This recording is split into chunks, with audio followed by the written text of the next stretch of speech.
जब यहाँ Washington DC में पहुंचे हैं तो इसके बाद काफ़ी महत्वपूर्ण होने वाला है, क्योंकि तमाम ऐसे क्षेत्र हैं जहां पर बड़े यहाँ पर निर्णय लिए जा सकते हैं। और मैं आपको मजे की खबर बताता हूं कि 7,000 इंडियन लोगों को व्हाइट हाउस में इनवाइट किया जाएगा। सियासतदान के अंदर वो दिल में वो दर्द है ही नहीं, आंख में विजन नहीं, दिल में दर्द नहीं कि मैंने अपने लोगों को ऊपर उठाना है, इनको अपग्रेड करना। तो अमेरिका इस वक्त बातें कर रहे हैं कि वो कुछ कॉम्बैट व्हीकल्स की प्रोडक्शन, उसकी परचेज, उसके अलावा फाइटर जेट इंजन के बारे में भी एक डील की बात हो रही है। बेसिकली डोनाल्ड ट्रंप ने बहुत ज़्यादा टैरिफ्स अनाउंस कर दिए हैं।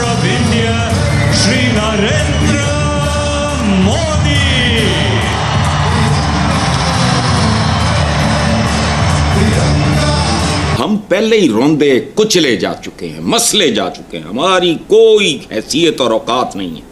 कुछ लोग तो कह रहे हैं कि वी लव नरेंद्र मोदी, कुछ लोग कह रहे हैं कि मोदी जैसे प्राइम मिनिस्टर, मोदी जैसे लीडर पूरी दुनिया में मौजूद नहीं है। आने वाले समय के लिए एक बेहतर भविष्य के निर्माण के लिए मजबूती के साथ दोनों देश अमेरिका और भारत आगे बढ़ते हुए नजर आएंगे। तस्वीरें आपके सामने हैं। व्यापार, सुरक्षा, रक्षा सहयोग और वीजा नीति जैसे तमाम ऐसे अहम मुद्दे हैं जिन पर चर्चा होने की संभावना व्यक्त की गई है डिनर के लिए, उस इवेंट के लिए।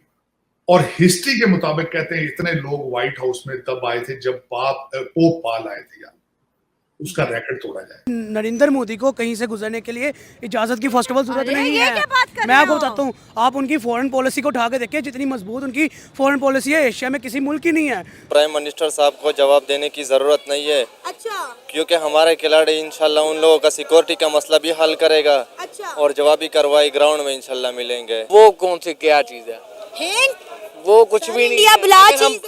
एज अ पाकिस्तानी ग्राउंड में उतरेंगे ना, फिर भी इंडिया कुछ नहीं है। नमस्कार दोस्तों, मोदी जी यूएस पहुंच गए हैं और यूएस दौरे से पाकिस्तानी बहुत ज्यादा परेशान है। इनको लग रहा है कि जिस तरह से स्वागत हो रहा है मोदी जी का यूएस में और जो सारी डील होने वाली है, स्पेशली डिफेंस डील, उस पे इन लोगों की बहुत ज्यादा नजर है। इनको इस चीज का डर है कि यूएस से जिस तरह से मदद मिल रही है, जिस तरह से बिजनेस रिलेशन बन रहे हैं भारत और यूएस के बीच में, उसको देखते हुए पाकिस्तानी काफी शॉक्ड है। और इनको पता है कि इनकी कोई ऐसी इकोनॉमी नहीं है, कोई ऐसी औकात नहीं है कि यूएस इस लेवल पे जाके इनसे बात करेगा। एक तरफ से मोदी जी जब कहीं पर भी जाते हैं, चाहे वो फ्रांस जाते हैं, चाहे वो यूएस जाते हैं, जैसे हमने इस बार देखा है, उनका बहुत स्वागत होता है। वहाँ के जो राष्ट्रपति हैं, प्रधानमंत्री, जो भी उनको बहुत सम्मान देता है। जैसे कि हमने फ्रांस में देखा कि मैक्रो जो थे वो उन्हें एयरपोर्ट पर लेने आए और उनकी जब भेजा गया, विदाई हुई, वो भी बहुत ज्यादा जबरदस्त थी, जिसको देख के पाकिस्तानी शौक है। इनको लगता है कि इनका प्राइम मिनिस्टर जब भी कहीं जाता है उसको वहाँ पे ढंग से कोई बात नहीं करता है। उसका रीजन यही है कि ये लोग भीख मांगने के लिए जाते हैं और कोई सीरियसली पाकिस्तानियों को लेता नहीं है। लेकिन फिर भी ये लोग कंपेयर करते हैं भारत को पाकिस्तान के साथ और मोदी जी को अपने प्राइम मिनिस्टर के साथ। आपको क्या लगता है कि वाकई मोदी जी का कोई कंपैरिजन बनता है इनके प्राइम मिनिस्टर शहबाज शरीफ के साथ? आपके जो भी विचार हो कमेंट बॉक्स में जरूर लिखिएगा। वीडियो अच्छा लगे तो लाइक करें, शेयर करें, चैनल को सब्सक्राइब करना ना भूलें, बेल का आइकन प्रेस कर दें लेटेस्ट नोटिफिकेशन के लिए। आइए आगे बढ़ते हैं इस वीडियो। चकवाल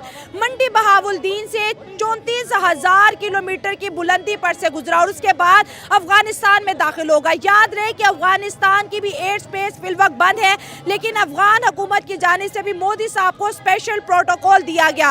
और अगर हम इंडियन एयरफोर्स की बात करें तो उनका जो है त्यारा बोइंग 777 जो है पारा चनार से अफगानिस्तान में दाखिल होता है। पाकिस्तान में इस वक्त जो बहस है वो ये छिड़ गई है कि एविएशन के कानून के मुताबिक जब भी कोई दूसरा मुल्क किसी मुल्क की एयर स्पेस को यूज करके अपना सफर इजी बनाता है तो बदले में गुडविल बोलता है, बदले में थैंक्स बोलता है। लेकिन मोदी साहब ने ना गुडविल का कोई पैगाम दिया और ना थैंक्स है इस्तेमाल किया और पाकिस्तान की एयर स्पेस को भी यूज किया। और वो फ्रांस जो है AI जो है समिट अटेंड करे, उसके बाद ही वो अमेरिका चले जाएंगे। मोदी साहब के त्यारे गुजरने ने पूरे पाकिस्तानी मीडिया में हलचल मचा दी। तो अमेरिका इस वक्त बातें कर रहे हैं कि वो कुछ कॉम्बैट व्हीकल्स की प्रोडक्शन, उसकी परचेज, उसके अलावा फाइटर जेट इंजन के बारे में भी एक डील की बात हो रही है। बेसिकली डोनाल्ड ट्रंप ने बहुत ज़्यादा टैरिफ्स अनाउंस कर दिए हैं दुनिया भर में। तो नरेंद्र मोदी और इंडियन गवर्नमेंट इस वक्त डर रहे हैं कि क्या उनको भी ये टैरिफ्स अफेक्ट करेंगे या नहीं। उसी के लिए प्रीएम्प्टिवली ये ट्रिप प्लान की गई है और कहा यह जा रहा है कि पिछले महीने डोनाल्ड ट्रंप ने खुद नरेंद्र मोदी को दावत दी थी, लेकिन इस तरह दावत नहीं दी थी कि हम आएँ दोस्ती करेंगे। इस तरह दावत दी थी कि आप आएँ, हम ज़रा फैसला करें कि हमारी ट्रेड रिलेशनशिप जो है उसको बेहतर कैसे बनाया जा सके, उसको इक्वल कैसे बनाया जा सके। डोनाल्ड ट्रंप और अमेरिका का ये खदशा है कि इस वक्त इंडिया और यूएस की ट्रेड रिलेशनशिप काफ़ी अनइक्वल है और फेयर ट्रेडिंग पार्टनरशिप बिल्कुल भी नहीं नज़र आती। तो इसीलिए ये बात हो रही रही है, ये मीटिंग में काफ़ी ज़्यादा डील्स डिस्कस होंगी। तो आपको बताते हैं कि बेसिकली ये जो नरेंद्र मोदी ने भी इसके बारे में बयान दे दिया है मंडे को। उनका कहना था कि वो अपने दोस्त डोनाल्ड ट्रंप से मिलने जा रहे हैं और वो टेक्नोलॉजी, ट्रेड, डिफेंस, एनर्जी और सप्लाई चेन रेजिलियंस, इन तमाम सब्जेक्ट्स के ऊपर डोनाल्ड ट्रंप के साथ गुफ्तगू करेंगे। मकसद ये है कि अमेरिकन एक्सपोर्ट्स टू इंडिया को बूस्ट किया जाए, जितनी चीज़ें इंडिया अमेरिका से ख़रीदता है उसमें इजाफा किया जाए और ख़ास तौर पर उसमें defence equipment, weapons, combat vehicles, इन चीज़ों की मशगूलियत की जाए। यहाँ आपको ये भी बताते चलें कि ये भी एक कॉन्ट्रैक्ट इस हवाले से भी तश्कील दिया जा रहा है। नरेंद्र मोदी को कहीं से गुजरने के लिए इजाज़त की फर्स्ट ऑफ ऑल जरूरत नहीं है। मैं आपको बताता हूँ, आप उनकी फॉरेन पॉलिसी को उठा के देखिए, जितनी मजबूत उनकी फॉरेन पॉलिसी है एशिया में किसी मुल्क की नहीं है। उसके बाद मैंने जो बात की कि आप उनको इजाज़त की ज़रूरत नहीं है, वो कहीं से भी गुजर जाए, उन्होंने अगर फैसला दे दिया तो वो कर जाते हैं। वो ये नहीं कहते कि हमें उस मुल्क से इजाज़त लेनी है या उस मुल्क से। नहीं, तो इजाज़त के बगैर कैसे आ सकते हैं? अगर इजाज़त लेने की ज़रूरत पड़े तो आज नरेंद्र मोदी इतनी बड़ी इकोनॉमी के साथ ना बैठे हों, इतनी बड़ी फॉरेन पॉलिसी के साथ ना बैठे हों, इतने बड़े मुल्क को इतने आसानी से हैंडल ना कर रहे हों, चला ना रहे हों। लेकिन यहाँ पे देखें, इजाज़त का मुद्दा वहाँ पे आया जहाँ पे दुश्मनी का फैक्टर आया कि इंडिया पाकिस्तान आपसी, आप देखें दुश्मन मुल्क आपस में, इनके आपस में ताल्लुकात बेहतर नहीं, लेकिन पाकिस्तान का बड़ापन देखें, पाकिस्तान ने इजाज़त दे दी। पाकिस्तान की गवर्नमेंट ने, पाकिस्तान की फॉरेन पॉलिसी ने इजाज़त दे के कहा कि आप अपना त्यारा गुजार सकते हैं यहाँ से। आप हमारी जो कह लें स्पेस है, हमारी जो सफ़र है, आपका जो हमारे दूध है, फ़ज़ाई हदूद है, आप उसको यूज़ कर सकते हैं। लेकिन नरेंद्र मोदी ने जो वहाँ पे शुक्रिया भी अदा नहीं किया।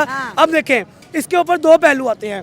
एक पहलू आता है इंसानियत का, जिसके ऊपर नरेंद्र मोदी को एक शुक्रिया ना करते, ऐसे हाथ ही करते थे ना तो समझ आता कि शुक्रिया ही अदा किया है। एक पहलू आता है कि इतनी बड़ी इकोनॉमी, इतना बड़ा प्राइम मिनिस्टर कैसे अपने दुश्मन मुल्क को भी ऐसे कर दे। कहीं ना कहीं मैडम, मैं आपको एक बात बता दूं कि कहीं ना कहीं जो दोनों मुल्कों की गवर्नमेंट है आपस में ऐसे है, यूनिटी के साथ है। शरीफ बरदरान और नरेंद्र मोदी के ताल्लुकात हैं, हमें बड़े अरसे से पता है कि ऐसे हैं कि आप देखें ना, शरीफ बरदरान के घर के ऊपर शादी के अंदर नरेंद्र मोदी आते हैं बगैर वीजा के आते हैं। ये भी दुनिया में पहली दफा हुआ ऐसे ही एग्जैक्टली। फिर पाकिस्तान के अंदर एससीओ मीटिंग पे जयशंकर आ जाते हैं, ठीक है, लाइक ताल्लुकात हैं तो आते हैं ना। जयशंकर भी शरीफ बरदरान की गवर्नमेंट में आए और नरेंद्र मोदी भी शरीफ बरदरान गवर्नमेंट में। जयशंकर ने पाकिस्तान में मॉर्निंग वॉक भी की। एग्जैक्टली ऐसे ही आप देखें ना कि मैं यही पॉइंट उठाना चाह रहा था बेसिकली कि इनके ताल्लुकात अपन बेहतर नजर आते हैं, लेकिन जो मीडिया में मंजर बेचा जाता है दोनों मुल्कों के अंदर वो यही है कि पाकिस्तान हमारा दुश्मन है इंडिया में, इंडियन मीडिया पे, और पाकिस्तानी मीडिया पे इंडिया हमारा दुश्मन है। यानी कि वहाँ दोनों मीडिया, मैं किसी एक मुल्क को टारगेट नहीं कर रहा, दोनों मुल्कों की मीडिया इंसानियत को प्रमोट नहीं करती।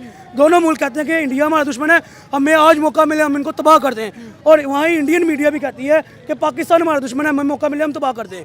लेकिन अगर पॉलिटिकल साइड देखी जाए दोनों मुल्कों की तो वो आपस में ऐसे हैं। देखें, अगर इतने ही पाकिस्तान इंडिया का दुश्मन है, पहला पॉइंट तो ये आ गया ना कि अगर